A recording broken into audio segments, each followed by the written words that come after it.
নমস্কার বন্ধুরা, মনিকা রান্নাবান্না চ্যানেলে সবাইকে স্বাগত জানাই। আজকে আমি আপনাদের সাথে যে রেসিপিটি শেয়ার করব সেটি হলো ভেজ খিচুড়ি, মূলত সরস্বতী পূজা স্পেশাল। আর আপনাদের কাছে আমার অনুরোধ, সম্পূর্ণ ভিডিওটি দেখুন আর ভিডিওর নিচে থাকা সাবস্ক্রাইব বাটনটি চেপে আমার সকল রান্নার ভিডিওর সাথে যুক্ত থাকুন। এই রেসিপিটি তৈরির জন্য ফুলকপি, টমেটো, কাঁচা লঙ্কা, বিনস, গাজর, আলু, পালং শাক আর কিছুটা পরিমাণ মটরশুঁটি ছাড়িয়ে নিয়েছি।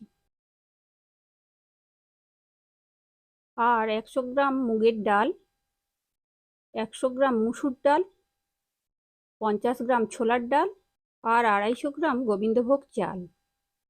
ভালো স্বাদের জন্য চাল ও ডাল সমপরিমাণ নিয়েছি। একটি হাঁড়ির মধ্যে 3 লিটার পরিমাণ জল দিয়েছি গরম হওয়ার জন্য। জল গরম হতে দিয়ে গরম কড়াইয়ের মধ্যে 1 চামচ তেল দিয়ে ডালগুলি ভেজে নেব।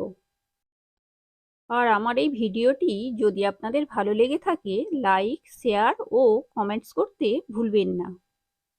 4 থেকে 5 মিনিট নাড়াচাড়া করার পর ডালের মধ্যে থেকে সুন্দর গন্ধ বের হলে আর ডালের কালার বদলে গেলে বুঝতে হবে হয়ে গেছে।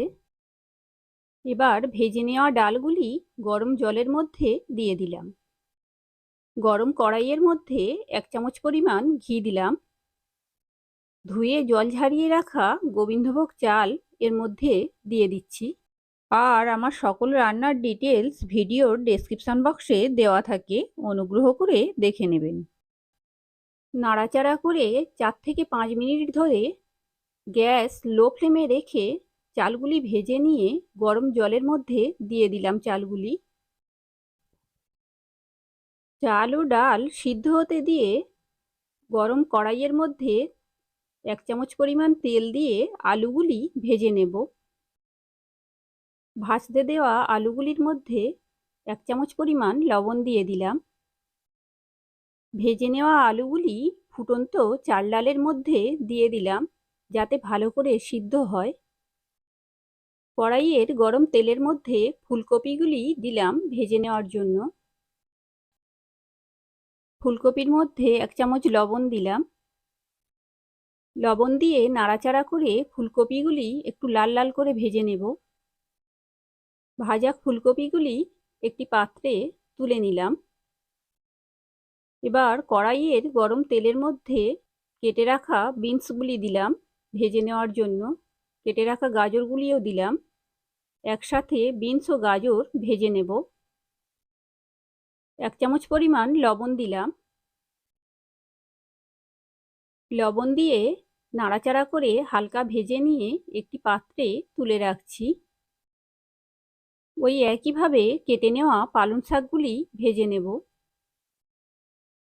পালং শাক ভাজা হয়ে গেছে, একটি পাত্রে তুলে রাখছি। কড়াইয়ের গরম তেলের মধ্যে 1 চামচ পরিমাণ 5 ফোড়ন দিলাম। 2টি তেজপাতা দিলাম।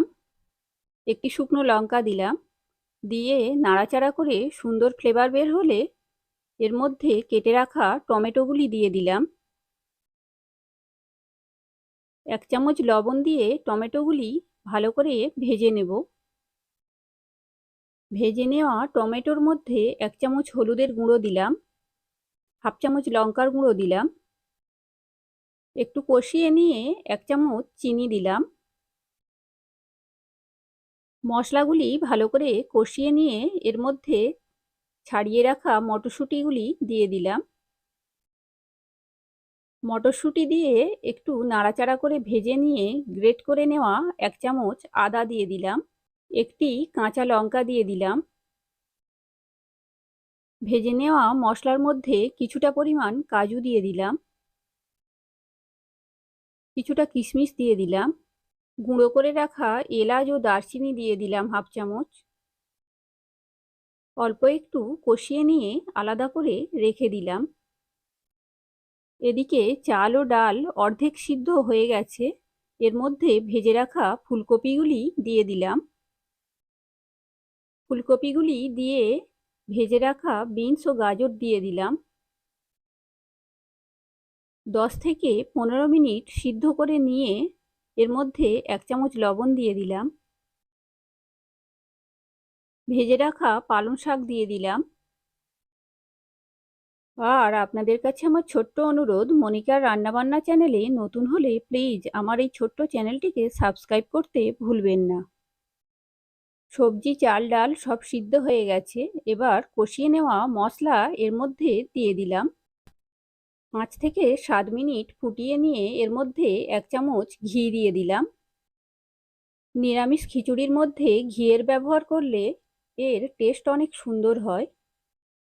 বাড়িতে এইভাবে ভেজ খিচুড়ি রান্না করে বেগুন ভাজা ও পাঁপড় ভাজার সাথে পরিবেশন করুন, আশা করি খুব ভালো লাগবে। সবাই ভালো থাকবেন আর সম্পূর্ণ ভিডিওটি দেখার জন্য আন্তরিকভাবে সবাইকে ধন্যবাদ জানাই। আর শীঘ্রই দেখা হবে নতুন কোনো রেসিপির সাথে, নতুন কোনো ভিডিওতে।